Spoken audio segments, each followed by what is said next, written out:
contain spoilers for episodes 1 to 4 of WandaVision, with some hints towards events in the final episodes. I enjoyed this show.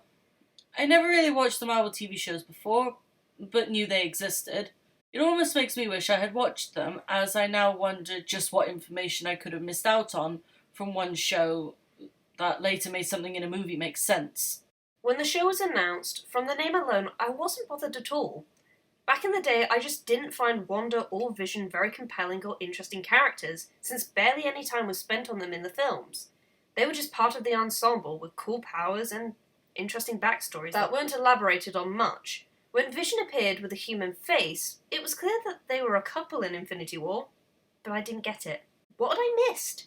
When the trailer dropped, I was intrigued. It was a weird concept and very different to what we'd usually see with Marvel properties. I wanted this strange sitcom fix-it AU. I'm definitely a person that would enjoy domestic Avengers content rather than the constant saving the world / America from one evil dude and their lackeys. At first I was sceptical about watching it because the last thing we knew was that Vision was dead. But upon seeing the trailer for it, I became interested. Concept seemed good and explained what happened to Wanda after Endgame. It showed some more background into what Wanda and Vision's backstory was and how they came to fall in love.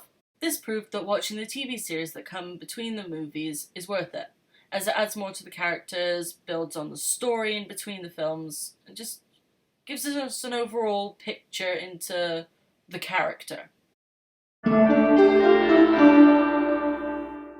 Golly gee!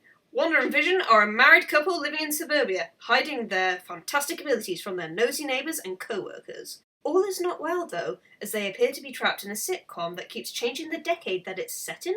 That's not the only thing that seems to be going wrong. The residents of Westview are giving off a very sinister vibe, as not all is what it seems. Outside of Westview, we learn that an entire town is trapped inside this TV show. It's up to Agent Jimmy Woo, Dr. Darcy Lewis, Captain Monica Rambeau, and the organisation known as SWORD to understand what's going on and how to save everyone trapped. The twists throughout the show were gripping, and it often left me wanting to watch more. It agonised me having to wait a week for new episodes to come out so that we could find out what was happening. Sometimes we forgot it was coming, and then when we remembered, we were so excited that we had to watch it as soon as it came out, or the Saturday when I was more free and able to watch without being interrupted by something else. Needless to say, I couldn't bloody go on Tumblr until we actually watched the episode because of how many spoilers popped up in GIFs. Yep.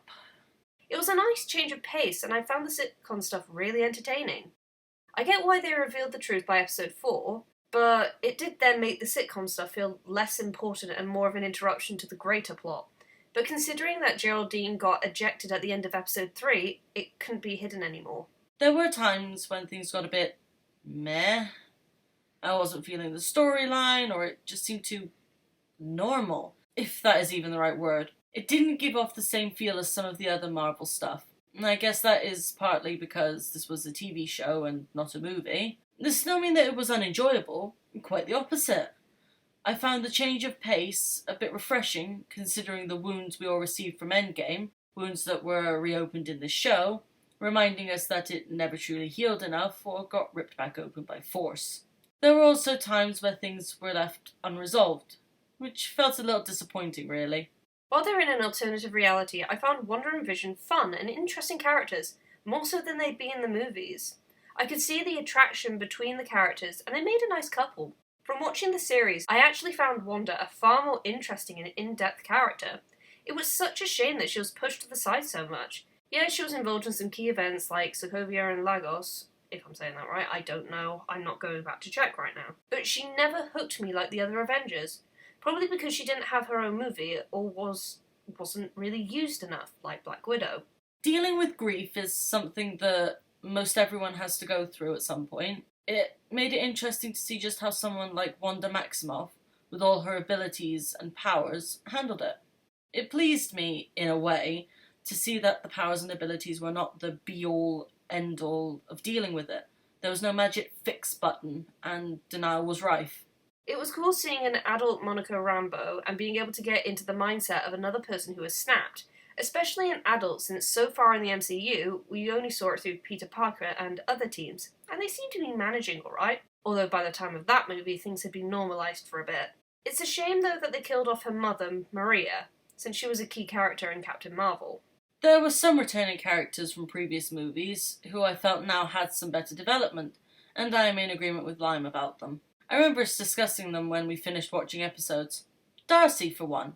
In the Thor films, she was rendered more of a comedic element. However, in this, she actually seems to have her shit together and proved to be a very useful addition. That was up until the finale. Darcy was not as well used as she could have been. Same with some of the other characters, like Rambo. Oh my lord, they finally got Darcy right, and all it took was her getting her PhD. She's doing things that make her useful to the plot instead of just being rubbish comic relief. It was actually her who discovered the WandaVision show in universe. From the fan reaction to her, I think most people agree that this version of Darcy is much better. She still has her quirks, but she works much better now that she's a useful team member rather than the annoying intern who does stupid things.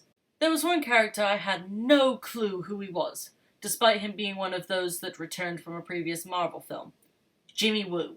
I did not remember him, and when Lime pointed out that he was from Ant-Man and the Wasp, I knew why. I have not seen that film yet. I meant to, and just never got round to seeing it.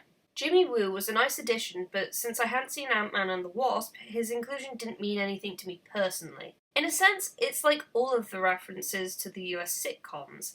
I never saw them as I didn't have access to them on TV or on DVD, so while it's cool and I acknowledge it, it won't hit me as much as other viewers. Overall, it proved to be a good watch and provided much intel in the way of what characters were like and how they ended up and the way they were, like Wanda and the origins of her powers. I won't look too much into any fan theories and such, as you may be disappointed since the show turned out quite different to the theories that cropped up while it was releasing.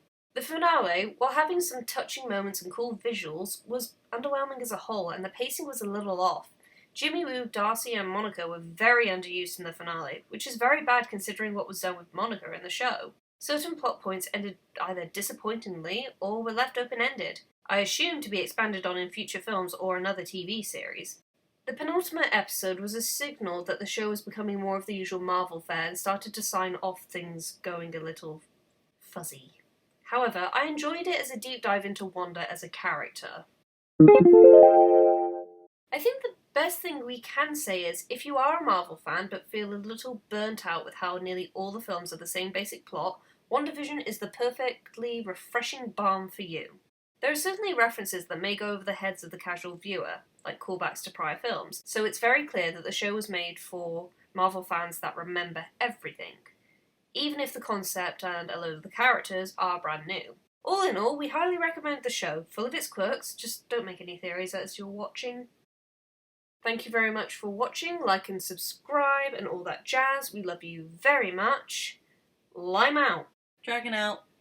If you have the time and the money, why don't you check out our Patreon? And, I don't know, maybe consider supporting us there. Thank you very much if you do, and you'll eventually be shown at the end of a video like this. Oh wait, I can't show you because there is nothing. Not yet. Please. I beg of thee. Please! You can do it if you want, you don't have to.